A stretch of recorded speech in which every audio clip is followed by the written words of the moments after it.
Welcome back to the TYSK report, where I bring you the things you should know happening in the world of technology. Got some nice articles on the docket. Don't want to waste your time, so let's dive in. In the first article, parking valet robots could roll out worldwide in $24 million deal. Now, autonomous parking bots are set to become a more familiar sight in future, following the acquisition of French company Stanley Robotics. Now, Seoul-based HL Robotics has wasted no time in announcing its intention to accelerate the rollout of Stanley's signature technology. It is the first company in the world to have successfully commercialized outdoor autonomous parking bots, having launched a service at Lyon Saint-Exupéry Airport in France 2019. But scrolling up, I was watching this video a little earlier, so let's dive back into it. All right, so here we got the car going into the garage. And then you are parking it, get your phone out, scan that QR code, make sure everything's connected, locked in there.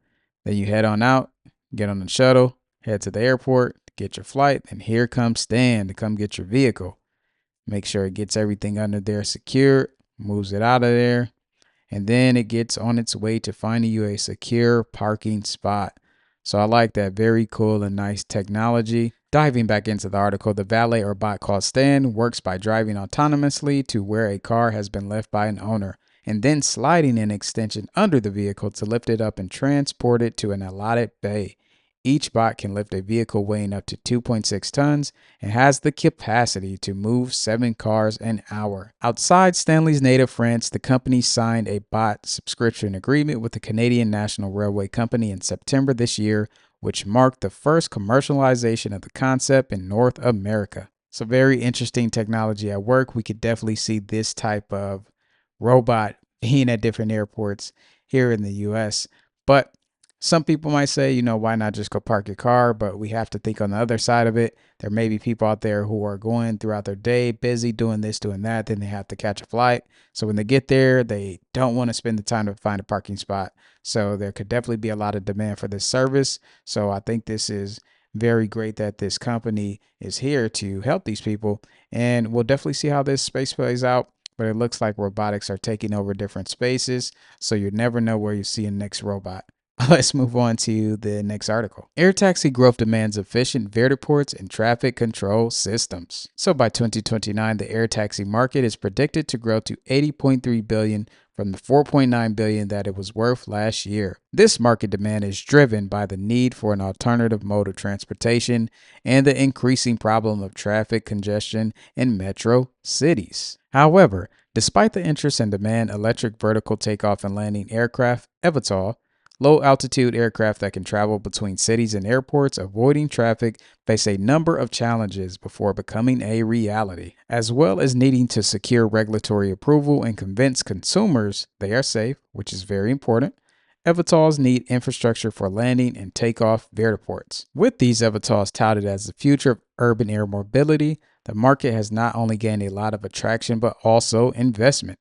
Earlier this month, Toyota Motor Corporation said it will invest another $500 million in Joby Aviation to support certification and commercial production of Joby's electric air taxi.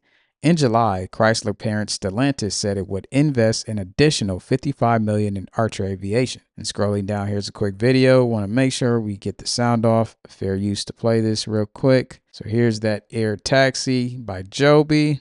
Oh, and they got the Delta there. So they could definitely probably be teaming up and partnering up with some airlines, but that's very interesting. Diving back into the article, while air taxis are also aimed at the wealthier customers for now, aircraft manufacturer Vertical Aerospace claims they could end up being as cheap as an Uber ride once production grows.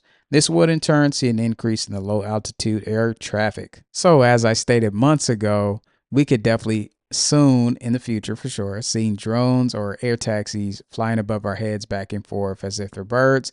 So we'll see how this space continues to plays out, but it looks like more countries and people are investing into this space, and this isn't the only company doing it. They even got sea aircrafts and things like that. So I'll definitely keep you informed as this space of air taxi continues to grow and expand. Let's move on to the next article. WeRide reveals all-new self-driving taxi, the most spacious yet. So Chinese company WeRide has unveiled what it claims is the world's most spacious self-driving taxi yet. The reveal was strategically announced just days after Tesla showed off its own vision of a future robotaxi. The new GXR shows just how far Elon Musk's company is lagging behind the current self-driving taxi big players. Now, according to a statement released to announce the new self-driving taxi, the GXR integrates WeRide's self-developed Level 4 autonomous driving hardwares and softwares, open concept spacious designs, the new sensor suite, and a high-performance computing platform. This package, WeRide claims, allows it to easily handle peak traffic and also high-speed driving at night. There are more than 20 sensors in total, including LiDARs and high-definition cameras, plus high-precision inertial navigation, endowing the CXR with 360 perception and 656-foot front detection. Now, there is no word yet on the GXR will start service, but when it does, customers will be able to do so via the company's WeRide Go app.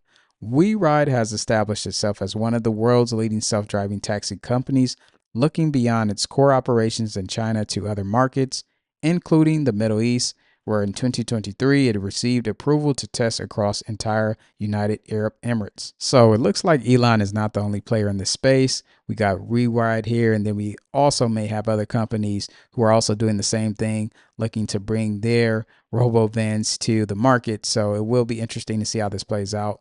But I wonder if this does come to a city near you, will you feel safe enough to ride in one of these? Comment down below in the comment section if you would. But let's move on to the next article. Nissan is giving Aria owners a new charging network access to Tesla superchargers. So Nissan is starting up an electric vehicle charging network that lets Aria SUV owners connect and pay at participating third-party charging stations using the My Nissan app, which consists of 90,000 fast chargers in the U.S. from partner companies Electrify America, Shell Recharge, ChargePoint, and EVgo.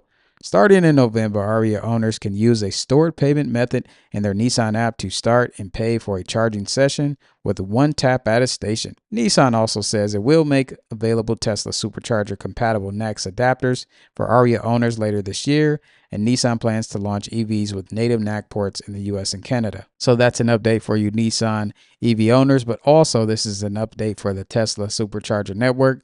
It looks like more car companies are starting to come on, and Tesla definitely has a big footprint when it comes to the supercharger network. And even though there are other networks out there, I think Tesla is going to be the main supercharger network out there for people to go to, and they will continue to dominate. I believe that's kind of what I see coming, but we'll see what happens as time moves on. Let's move on to the next article. Ziply turns old central offices into data centers. Now, Ziply has spent the better part of 5 years turning legacy copper network into acquired from Frontier into a powerhouse fiber competitor. But as it overbuilt those old assets, it was left with one big question: what to do with all these central office facilities that used to house copper kit? The answer: turn them into data centers. The operator isn't looking to become the next cloud hyperscaler, but it is shopping the spare space in its 200 or so hardened central office buildings to enterprises as prime colocation real estate. So with all this talk about what we're going to do with all these commercial buildings, all this real estate, people aren't in them, it's abandoned, it's empty. What do we do? What do we do? Well, it looks like this could be an answer to that. But are they going to turn every single building into a data center? Probably not. But with data centers, and then we have robo-vans, and then we have robots parking cars, there's always interesting things happening in the world of technology. So definitely subscribe and stay tuned so you continue to be informed about the things you should know happening in the world of technology.